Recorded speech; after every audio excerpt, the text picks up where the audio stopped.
his comfort that he gets from God is this: don't worry, I have 7,000 people that haven't bowed the knee to Baal. And if you're like me, and I've shared this before, you're like, dude, 7,000 out of 3 million. 7,000, I don't know what, I've never looked at the percentage, but it feels like a lot of zeros after the decimal point, right? I mean, this is like 0.0009, 0.0009% of the population of Israel had not bowed the knee to Baal. So I think in our minds, we're constantly thinking like, oh, there was like this super godly nation that just always followed Yahweh. They were super into him. And then there was like some troublemakers. But it's not the case. The vast majority of Israelites as a nation, for their entire history, even Ezekiel comments that when they came out of Egypt, they were steeped in Egyptian idolatry. And you've probably, if you've been around church for a while, you've probably heard teaching on Genesis that all the plagues that God brought, all the judgments that God brought, that they all had something to do with the an Egyptian god, and they did. The blood and the water, all those things were challenges, and they showed the Egyptians God's might. But you know who else it showed? The Israelis. The Israelis who were not, and again, this plays into how we look at our own walk with God. It's really important concepts here. Israelis that were not seeking the Lord, God delivered them. Okay, that's important. Ezekiel tells us straight up they were following idols in Egypt. It wasn't like they were all Joseph. It wasn't like they were all just like, we're just waiting on Yahweh. That's not the case. Now, am I doing this just to badmouth Israel? No, I'm doing this because there's an important lifetime or for all the 1,500 years of Israeli history pre-Jesus, there was always especially an issue with them. There's a special issue with them. And it's that they would mix the gods. Even back to Jacob. Remember Jacob? He goes and he marries Rachel. And it's one of the, I love common stories that show humanity in the Bible. It's some of my favorite stuff to read. And so Jacob leaves with Rachel, and she rips off her dad Laban's idols. I mean, you're leaving some idols to go. I don't know. But she rips them off. And so then, they travel. Apparently, they're kind of important to Laban because he mounts up and goes after them. And he catches up with Jacob and his whole crew, and he's like, yo, one of you guys stole my idols. These are supposed to be followers of the living God. He says, hey, one of you guys stole my idols. And so Rachel pretends to be after the manner of women, as it says in the King James Version. She pretends to be on her period. And so Laban says, hey, get up so I can look underneath you for my idols. What? How weird. But he says that. And then she's like, yeah, I'm on my period. I can't stand up. And then Laban's like, all right, cool. And then leaves. Like every dude. Oh, wait, whatever you say. Like, you need me to go to the store? I'm in. Like, whatever. Right? So Laban is just like, I'm out. And he leaves. But over what? Over idols. So it doesn't matter the iteration. It doesn't matter if it's pre-law, during the covenant of the law, or in Christianity. This issue of serving other things has continually crept in and corrupted the Israelis in the Old Covenant, Christianity today. And so that's where, at the height here in Isaiah, what's happening, the Israelis are continually being attacked by the Assyrians, and God keeps giving the Assyrians, letting them have victory. And so the Israelis are coming to him like, hey, what's going on? Why won't you give us the victory? Do something about this. And one of the major convictions that Isaiah has, well, I should say the Lord has through Isaiah, is this.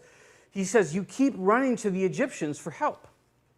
And in Isaiah 30, verse 15, you might even be familiar with this. It's quite a fantastic promise that he gives to the Israelis that I think we can look at as an encouragement as Christians too. He says, in returning and rest you shall be saved, and in quietness and confidence shall be your strength. So in other words, he's telling the Israeli nation, stop running to the world for help. Stop giving gold out of my sanctuary or whatever it is to the Egyptians to protect you. If you would just come to me and you would ask me and you would humble yourself before me, acknowledge me, then I would rescue you. In returning and rest. Sacrificing to idols is like big activity, right? It costs. And we're going to talk more about that idea. It costs. And so he's saying, instead of all your sacrifice, why don't you just come to me in honesty and I'll deliver you. I'll rescue you. And so I think there's a similarity in our lives where we are constantly, at least tempted, if not regularly, serving idols. And I know oftentimes it gets said, and I don't want to be too repetitive, it gets said, like, an idol is anything that you put between you and God. Maybe. I don't really know how to quantify that. But I'll tell you how idolatry works. Idolatry is when we serve something to get something. That's what idolatry is. So for all of Israel's history, pre-law, pre-Moses, pre-Egypt, all the way back to Jacob, all the way back to Abraham, although we don't have any introduction of Abraham, but the people around him we do, there was idolatry. People serve something to get something. So for Israel's sake, the big three, for the most part, of the Canaanite gods were Baal, or Baal, however you want to pronounce that, B-A-A-L, Baal. And then you have Moloch, and then you have Ashtaroth. And Ashtaroth is spelled 3 or 4 different ways in Canaanite literature and in Hebrew literature. But those are kind of your 3 major gods. So Baal is considered to be a storm god and a god of fertility. Ashtaroth is kind of like his on-again, off-again girlfriend. And she is essentially a goddess of fertility. And then you have Moloch, who is essentially kind of a god of war, but also kind of mixed some crops in there too. And so the idolatry, or the idols that they served them to get something from them. So with Moloch, which is probably one of the most wretched of them all, you had human sacrifice, sacrificing your firstborn child, on basically burning them to death on a hot altar. And this was a regularly practiced thing in the Canaanites and in Judaism. God notes it multiple times. Stop killing your children. Stop doing that. It's an abomination to me. I'm going to destroy you as a nation if you keep doing that. But the promise, the return from Moloch, was more children and better crops. So on the outside, you go, how disgusting. That's disgusting that they would do that. But, and again, I'm not here, there's no guilt trips here. But isn't it funny that when you look at why we kill our children, what is it for? It's not a good time right now.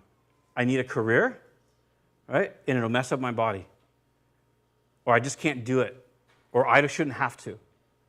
Right? So it's never stopped. The idea of children being a nuisance and being worse slain so I can get more is something that has been from the beginning. It has always been there. But it doesn't matter what it is. If it's Baal and you're going to sacrifice or serve Baal, he's going to give me better crops. Well, what's better crops in an agrarian society? It's money. It's money. It's money and power, right? In any society, it's money and power. So they're serving those gods along with Jehovah, along with Yahweh. The whole time, you have, other than very short periods of time, you still have the Ark of the Covenant. You still have a priesthood that for 90% of the time of Israel is operative. You still have the tent of meeting, the tabernacle. All those things are still going on. But it's just part of what you do as a modern-day Israeli in this time. You also have your little Baal statue. You're covering your bases. You're making sure. So what happened in the Israeli life, God was just one of many. And what happens is, because God did deliver them, I mean, think about it. It's like there's literally stones out in front of the Jordan River that you can go visit, where it's like, this is where God dried up the river. The testimony of all your dads, and moms is God delivered us. He did this great thing. You have this religious system that's been raised up in your country. Your country revolves around that religious system. So there's all this knowledge and understanding of what God had done in their lives as a nation and as individuals. But yet it wasn't enough. And it wasn't enough because they didn't seek Him.